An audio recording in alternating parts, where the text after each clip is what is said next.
బ్రాహ్మణుడు అనేది చాలా కఠినమైన విషయం. బ్రాహ్మణుడు తయారు కావాలి అంటే చాలా కఠినం. కానీ అదే బ్రాహ్మణుడు పతనం కావాలంటే ఒక నిమిషం కూడా పట్టదు. కనుక బ్రాహ్మణాదర్శనేన చ ఏ ప్రాంతాల్లో ఏ దేశాల్లో బ్రాహ్మణుడు విద్వాంసుడు పండితుడు లేడో అవన్నీ కూడా భ్రష్టు పట్టిపోయి అన్నీ కూడా పతనమై అసుర దేశాలుగా లేచ్ఛ దేశాలుగా మారిపోయాయి. ఇప్పుడు మనం చూస్తున్నాం ఎడారి దేశాలన్నీ ఏమిటి, యూరోప్ దేశాలన్నీ ఏమిటి, బ్రాహ్మణుడు విద్వాంసులు పండితులు పోలేదు. అందుకే మనువు ఏం చెప్పాడు, ఏతద్దేశ ప్రసూతస్య సకాశాదగ్రజన్మనః స్వం స్వం చరిత్రం శిక్షేరన్ పృథివ్యాం సర్వమానవాః అని ఢంకా బజాయించి చెప్పాడు. ఏమంటున్నాడు, పృథివ్యాం సర్వమానవాః, ఓ భూమండలంలో ఉన్న మానవులారా, ఈ దేశంలో పుట్టినటువంటి బ్రాహ్మణుల నుండి మీ యొక్క చరిత్రను తెలుసుకోండి. చరిత్ర అంటే క్యారెక్టర్, ఆచరణ తెలుసుకొని చక్కదిద్దుకోండి. భారతదేశంలో ఉన్న బ్రాహ్మణులు ప్రపంచానికి మార్గదర్శనం చేస్తారు. అటువంటి శక్తి ఉంది అని మను మహారాజు తెలియజేశారు. కాబట్టి డబ్బు ఉంది, అందం ఉంది, ఆరోగ్యం ఉంది, వయసు ఉంది, మరి వైభవం ఉంది, సేవకులు ఉన్నారు, అష్టైశ్వర్యాలు ఉన్నాయి. సంస్కారం లేదు, సంస్కృతి లేదు, సంప్రదాయం లేదు, ఆచారం లేదు, ఏమీ లేదు. అటువంటి వాళ్ళు కోట్ల మంది ఉన్నారు ఈనాడు ప్రపంచం లోపల. ఈరోజు నేను ఊరికే ఫోన్ తిరిగేస్తుంటే పేపర్ చూద్దామని చూస్తే ఒక వార్త వచ్చింది. సిద్దిపేటలో హుస్నాబాద్ మండలంలో పొట్లపల్లి అనే గ్రామంలో మెడబోయిన వెంకటయ్య అనుకుంటా పేరు, 90 ఏళ్ళు మనిషి బతకడం చాలా కష్టం అసలు. ఇప్పుడు 40-50కి రోగాలు వచ్చి టపి మంది చచ్చిపోతున్నా. 90 ఏళ్ళు బతికాడు ఆయన, ఆరోగ్యంగానే ఉన్నట్టున్నాడు. మరి ఆయన ఏం చేశాడు అంటే చితి పేర్చుకొని తను అందులో పడుకొని తన చితికి తానే నిప్పు పెట్టుకొని చచ్చిపోయాడు. ఆత్మార్పణం, దహనం అనుకోండి, స్వయం దహనం అయిపోయాడు 90 ఏళ్ళ మనిషి. 90 ఏళ్ళ మనిషి ఆ కర్రలు తెచ్చి పేర్చుకొని అవన్నీ శక్తి కావాలి కదా, అంటే ఆరోగ్యంగా ఉన్నట్టే కదా తన పనులు తను చేసుకోగలుగుతాడు. మరి ఎందుకు చనిపోయాడు, పరిస్థితి ఏమిటి అంటే 4 కొడుకులు. పాత స్టోరీయే ఇది, కొత్తదేం కాదు, జరుగుతున్న కథ. ఒక కూతురు, అందరు పెళ్ళిళ్ళు అయిపోయాయి, అందరూ ఎవరి పని వాళ్ళు చేసుకుంటున్నారు. 4 ఎకరాలు ఉంటే 4 కొడుకులకు ఇచ్చేశాడు. తండ్రిని వంతుల ప్రకారం చూసుకోవాలి. ఆ వంతుల ప్రకారం అంటే ఒకడు ఊళ్ళో ఉంటాడు, ఒకడు ఊరవతల ఎక్కడో ఊర్లో ఇంకేదో ఊర్లో ఉంటాడు.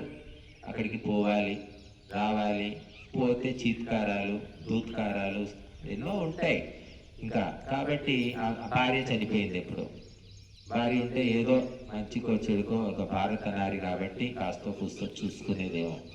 ఆ భార్య కూడా పోయింది కాబట్టి ఆ అవస్థలు పడలేక తన చితికి తానే నిప్పు పెట్టుకొని చచ్చిపోయాడు.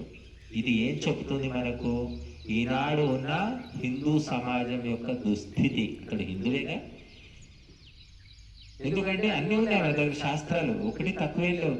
మాతృదేవో భవ పితృదేవో అని చెప్పడానికి ఇవి ఊరికే పాండిత్యానికి. ఆస్తి తీసుకున్నప్పుడు పోషించవలసిన బాధ్యత ఎవరి మీద ఉంది చెప్పండి. ఆస్తులు ఎందుకు తీసుకుంటున్నారు, దొంగలాగా దోచుకొని పోతున్నారు. ఎందుకు? ప్రభుత్వం అడగడం లేదు, సమాజం అడగడం లేదు, బంధువులు అడగడం లేదు. మీరు చూడనప్పుడు, ఇష్టం లేనప్పుడు ఆస్తులు తీసుకోకండి, మీరు కష్టపడి సంపాదించుకోండి. ఒకరి సొమ్ము మనం తింటున్నామంటే వాళ్ళకు న్యాయం చేయాలి. కనీస జ్ఞానం ఈనాడు మనుషుల్లో లోపించింది. ప్రభుత్వాలు మనుషుల్ని సన్మార్గంలో నడిపిస్తున్నాయా, దుర్మార్గంలో నడిపిస్తున్నాయి? చట్టాలు ఎందుకున్నాయి చెప్పండి, ఆలోచించండి. చట్టాల వల్ల మనుషులు సన్మార్గానికి వస్తున్నారా, దుర్మార్గానికి పోతున్నారా? దుర్మార్గానికే వెళుతున్నారు. ఎందుకంటే ఎన్ని నేరాలు చేసినా, ఎన్ని హత్యలు చేసినా, దోపిడీలు చేసినా ఎవరికి ఏ శిక్షలు లేవు. చేతులు నరికేయడం లేదు, కాళ్ళు నరికేయడం లేదు, ఉరి తీయడం లేదు. 75 ఏళ్ల స్వాతంత్ర్యంలో ఉరి శిక్ష ఎంతమందికి పడింది? 10-15 మంది కంటే ఎక్కువ మందిని ఉరి తీయలేదు. అంటే మిగతా అంతా పుణ్యాత్ములు ఉన్నారా? మిగతా అంతా కూడా ధార్మికులు ఉన్నారా?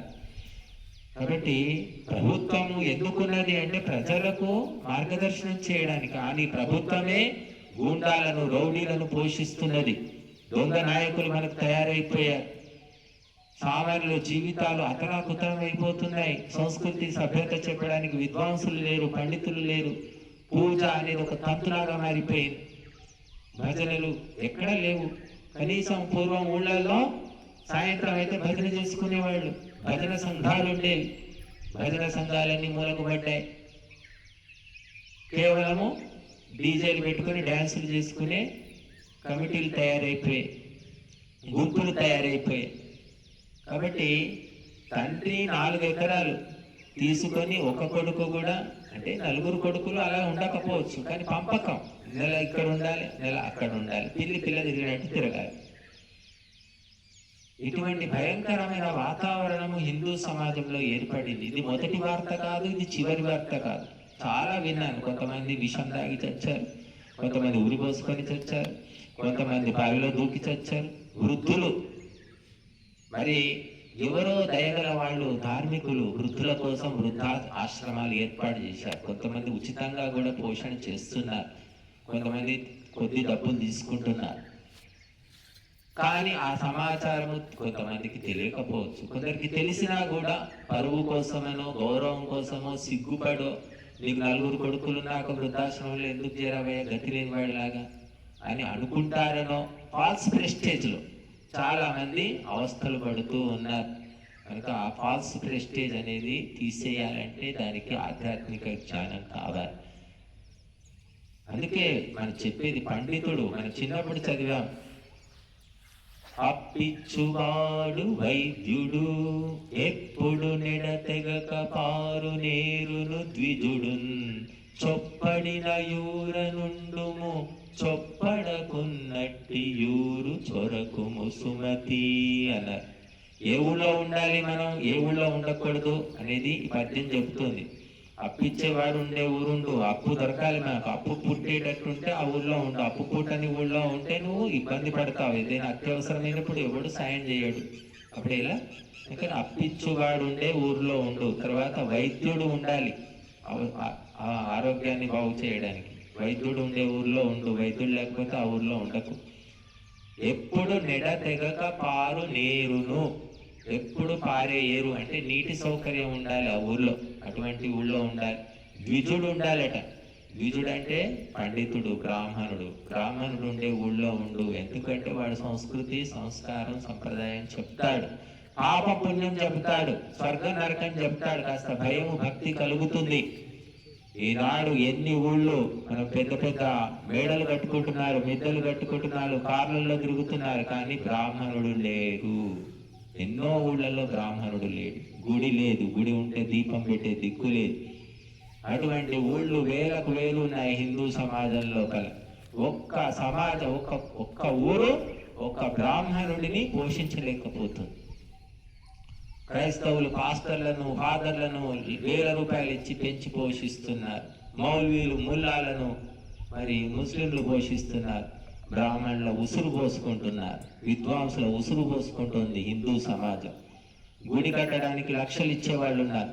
ఒక బ్రాహ్మణ కుటుంబాన్ని నిలబెట్టడానికి లక్షలు ఇచ్చేవాళ్ళు ఉన్నారా? ఎవరైనా చెప్పండి. సుబ్రహ్మణ్యం గారు ఎవరు లేడు. ఇంకా ఏడుస్తూ ఉంటారు, దక్షిణ ఇవ్వడానికి ఏడుస్తారు, సన్మానం చేయడానికి ఏడుస్తారు.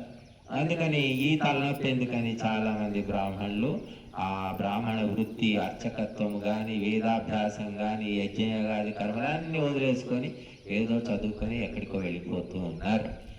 కాబట్టి ఆడబిడ్డ ఉసురు పోసుకున్న వాళ్ళు, బ్రాహ్మణుల ఉసురు పోసుకున్న వాళ్ళు, గోవుల ఉసురు పోసుకున్న వాళ్ళు సుఖంగా జీవించలేరు. కాబట్టి హిందూ సమాజం ఈనాడు సంస్కార విహీనంగా తయారైపోయింది. కేవలము ఆడంబరాలు, అట్టహాసాలు, ఆర్భాటాలు, వీటికి మాత్రమే ప్రాధాన్యం. శ్రద్ధాసక్తులు నశించిపోయాయి. ధర్మానికి కేంద్ర బిందువులను కాపాడుకునేటటువంటి ప్రేరణ, స్ఫూర్తి తగ్గిపోయింది. ఎక్కడో కొంతమంది చెప్పినప్పటికీ కూడా అందుకునే వాళ్ళు కనిపించట్లేదు మనకు. కాబట్టి ఇది మరి పతనమవుతున్న సమాజము. మరి ఒక వృద్ధుడు, 90 ఏళ్ల మనిషి అంటే జ్ఞానవృద్ధులు వయోవృద్ధులు ఉంటే అది ఆ ఇంటికి ఆ ఊరికి ఎంతో గొప్ప అదృష్టం అంటారు. ఇంట్లో పెద్ద మనిషి ఉంటే మంచి చెడు చెబుతాడని మరి ఒకప్పుడు చాలా ఆదరంగా చూసేవారు. ఇప్పుడు ఈ ఇంగ్లీషు చదువుల మహత్యం వల్ల ఎవరూ పట్టించుకోవడం లేదు. కాబట్టి అందుకోసమే అన్నీ ఉన్నా కూడా అష్టైశ్వర్యాలున్నా విద్వాంసుడు లేకపోతే ఆ విద్వాంసుడు ఆ ఇంటి లోపల ఆ ఊరి లోపల కాలు పెట్టకపోతే ఆ ఊరు శ్మశానంతో సమానం అన్నాడు చాణక్యుడు. విఘ్న విప్రపాదోదక కర్దమాని నవేద శాస్త్రధని గర్జితాని స్వాహా స్వధాకార వివర్జితాని శ్మశాన తుల్యాని గృహాని తాని. ఎవరి ఇంటి వాకిటిలో విద్వాంసులు వచ్చి కాళ్ళు కడుగుకోరో, ఆ కాళ్ళు కడుక్కుంటే ఆ వాకిలి బురద కాదు. అలాగే స్వాహా స్వధాకారాలు ఏ ఇంటిలో వినిపించవో, అంటే యజ్ఞయాగాదులు జరగవో, పితృదేవతలకు మరి శ్రాద్ధ తర్పణాలు సమర్పించరో, అలాగే ఏ ఇంటిలో వేద మంత్రాలు ప్రతిధ్వనించవో ఆ ఇల్లు శ్మశానంతో సమానం అంటున్నాడు. ఇప్పుడు శ్మశానంలో శవాల్లాగా బతుకుతున్నారు, జీవోత్సవాల్లాగా బతుకుతున్నారు మనుషులు. డబ్బు డబ్బు డబ్బు డబ్బు అనుకుంటూ అందులోనే పడి చస్తున్నారు. ఆ నోట్ల కట్టల్లోనే పెడతారేమో. ఎందుకు పెడతారులేండి, నోట్ల కట్టలు తగలబెట్టి మనకేం వస్తుంది, బూడిద. కాబట్టి ఆ డబ్బులతో హాయిగా అభోగ విలాసాలు అనుభవించవచ్చు. అంత డబ్బులు జమ చేస్తున్నారు హిందువులే. ఇంక ఎవరికి ఇంత పిచ్చి కనపట్టలేదు. మరి ముస్లింల దగ్గర డబ్బు ఉంటే వాడు మసీదు కోసం, మద్రసా కోసం, ఖురాన్ ప్రచారం కోసం వాడికి ప్రయత్నం చేస్తున్నాడు. క్రిస్టియన్ల దగ్గర డబ్బు ఉంటే చర్చి కోసం, బైబిల్ కాలేజీ కోసం, బైబిల్ ప్రచారం కోసం పని చేస్తున్నారు వాడు. హిందువుల దగ్గర డబ్బు ఉంటే క్లబ్బులు కావాలి, పబ్బులు కావాలి, మరి డ్యాన్సులు కావాలి, సినిమాలు కావాలి, షికార్లు కావాలి. ధర్మం అవసరం లేదు, దైవం అవసరం లేదు, దేశం అవసరం లేదు.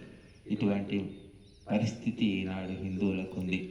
కాబట్టి మనమందరం కూడా అందుకోసమే ధర్మాన్ని నిలబెట్టాలి అంటే తెలుసుకోవాలి, ఆచరించాలి. పురోహితుడు అంటే ఏదో తూతూ మంత్రం తుపకాయ మంత్రం చదువుకొని పోవడం కాదు. ఆ ఇంటిని సంస్కరించాలి. మనస వాచ కర్మణ సామ దాన భేద దండోపాయాలు.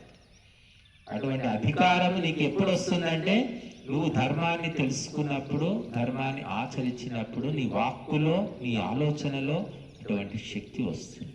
చాణక్యుడు ఒక మామూలు దరిద్రపు బ్రాహ్మణుడు, ఆ చిన్న గుడిసెలో ఉండేవాడు. బ్రాహ్మణుడు అంటేనే దరిద్రం స్వయంగా వరిస్తాడట. బ్రాహ్మణుడు డబ్బులు జమ చేసుకోవాలని ఆలోచించాడు, ధర్మాన్ని నిలబెట్టడానికి ఆలోచిస్తాడు. అటువంటి చాణక్యుడు నంద వంశాన్ని నిర్మూలనం చేసి ఆ మౌర్య వంశాన్ని స్థాపించాడు, కేవలము బుద్ధిబలంతో, తపస్సుతో. కాబట్టి బ్రాహ్మణుడు కావాలంటే తపస్సు చెయ్యాలి. ఆ నఖ శిఖ పర్యంతము తపస్సట. కాలిగోటి నుంచి తల వెంట్రుక దాకా మొత్తము శరీరము తపస్సు చేయాలి. వేదాభ్యాసమే తపస్సు అని చెప్పారు. కాబట్టి అటువంటి వేదాభ్యాసానికి ఎటువంటి విఘ్నాలు ఎదురైనప్పటికీ కూడా పట్టించుకోకుండా, వేదాలను వదిలిపెట్టకుండా, ఆ పిల్లవాడు తల్లి కొంగు పట్టుకొని తిరిగినట్టుగా బ్రాహ్మణుడు కూడా వేదమాత కొంగు పట్టుకొని తిరుగుతూ ఉండాలి. అంతేగాని ఎప్పుడూ కూడా వేదాలను వదిలిపెట్టకూడదు. వేదం వదిలిపెడితే వాడి నాశనం తప్పదు. తల్లి లేని బిడ్డ గతి ఏమవుతుందో వేదమాతను వదిలిపెడితే బ్రాహ్మణుడు, విద్వాంసుడు, బుద్ధిమంతుని గతి కూడా అదే అవుతుంది.